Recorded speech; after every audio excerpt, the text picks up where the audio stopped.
ગીર સોમનાથના સોમનાથમાં સ્વામિનારાયણ ગુરુકુળ ખાતે શાકોત્સવની ભવ્ય ઉજવણી સંતો, મહંતો અને ભક્તોની ઉપસ્થિતિમાં કરવામાં આવી હતી। સોમનાથમાં સ્વામિનારાયણ ગુરુકુળ પ્રભાસ પાટણ ખાતે ભવ્ય શાકોત્સવનું આયોજન કરવામાં આવ્યું। ભગવાન શ્રી સ્વામિનારાયણ મહાપ્રભુજીએ આ ધરા પર પધારી ભક્તજનોને અનેકવિધ ઉત્સવો દ્વારા અત્યાનંદ આપ્યો છે। શ્રી હરિના સમગ્ર ઉત્સવમાં શાકોત્સવનું સ્થાન સૌથી અનેરું મહત્વનું હોવું ગણાય છે। શાકોત્સવ એટલે શ્રી હરિના અનેકવિધ લીલાઓ પૈકીની એક લીલાનું स्मरण, संतो भक्तों स्नेह मिलन, शाकोत्सव आनंद उत्सव स्वरूप थाय छे। श्री हरिना दिव्य शाकोत्सवનું स्मरण पूर्ण थाय અને ભક્તિનું બળ વિશેષ વૃદ્ધિને પામે તે માટે શાકોત્સવનું આયોજન થાય છે। શ્રી સ્વામિનારાયણ ભગવાન શાકોત્સવ કરી લોક દ્રષ્ટિથી રીંગણને ગળે વળગાડી અને અમર કરી દીધું। એ સમયે પ્રભુએ રીંગણાનું શાક બનાવી સંતો તેમજ હરિભક્તોને પીરસ્યું।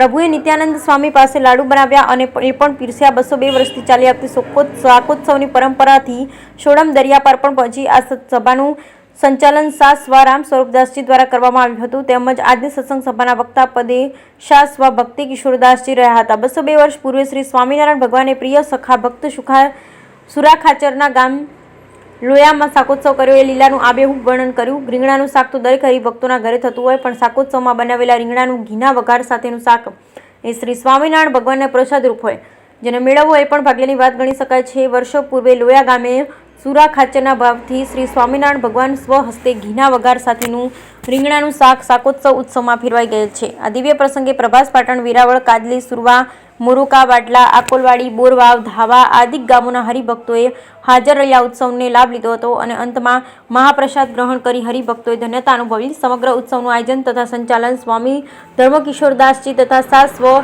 સૂર્યપ્રકાશદાસજી દ્વારા કરવામાં આવ્યું હતું। જય શ્રી સ્વામિનારાયણ।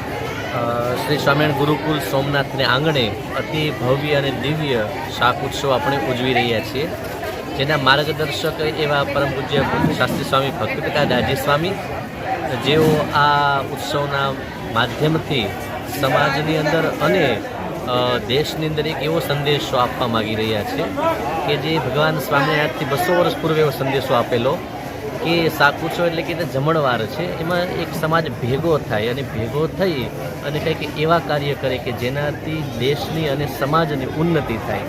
અને આજે આપણે જોઈ રહ્યા છીએ કે ભગવાન સ્વામિનારાયણથી 200 વર્ષ પૂર્વે જે સંદેશો આપેલો હતો એ સંદેશાના માધ્યમથી જ આજે આપણા ભારત દેશના પ્રધાનમંત્રી એવા નરેન્દ્રભાઈ મોદી કે જે એકતાનું એક સૂત્ર લઈ અને આજે રામ મંદિરનું પણ એનું કાર્ય સિદ્ધ કરી શક્યા છીએ।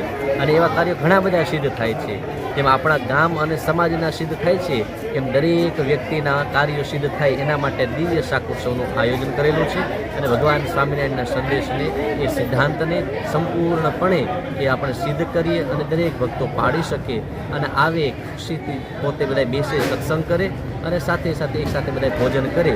બસ આ હેતુથી આ દિવ્ય શાકોત્સવનું આયોજન શ્રી સ્વામિનારાયણ ગુરુકુળ સોમનાથને આંગણે કરવામાં આવ્યું છે। ઉત્સવની અંદર એક એ પણ સંદેશો આપીએ દરેક ભક્તોજનોને કે ભગવાન રામચંદ્રજીનું પ્રાગટ્ય જે સ્થળમાં અયોધ્યામાં થયું, પણ એક પ્રધાન પુરુષ એવો મળ્યો ને કે જેને કારણે આજે કે ભગવાન રામચંદ્રજીના આપણે ખાલી વાતો સાંભળતા હતા, પણ આજે સાકાર થવા જઈ રહ્યો છે। 134 વર્ષથી જેની રાહ જોતા હતા ને એ આજે પૂર્ણ થયો છે। અને એ દિવસે કહેતા કે જે 22મી જાન્યુઆરી એટલે આપણો એક ઉત્સવનો દિવસ છે, જેમ 26મી જાન્યુઆરીએ એમ 22મો દિવસ એટલે દરેક પ્રજા માટે પણ અતિ ઉત્તમ દિવસ છે। અને એ દિવસે દરેક ભક્તો પોતાના ઘરે રહી દીપ પ્રજ્વલિત કરે, રામધૂન કરે અને એની સાથે કહેતા કે આપણે પણ આ દેશની સાથે જોડાયેલા છીએ અને કહેતા કે એ જ કાર્ય દરેક ભક્તો કરી શકે એવો આજનો સંદેશો પાઠવીએ છીએ આ શાકોત્સવ નિમિત્તે।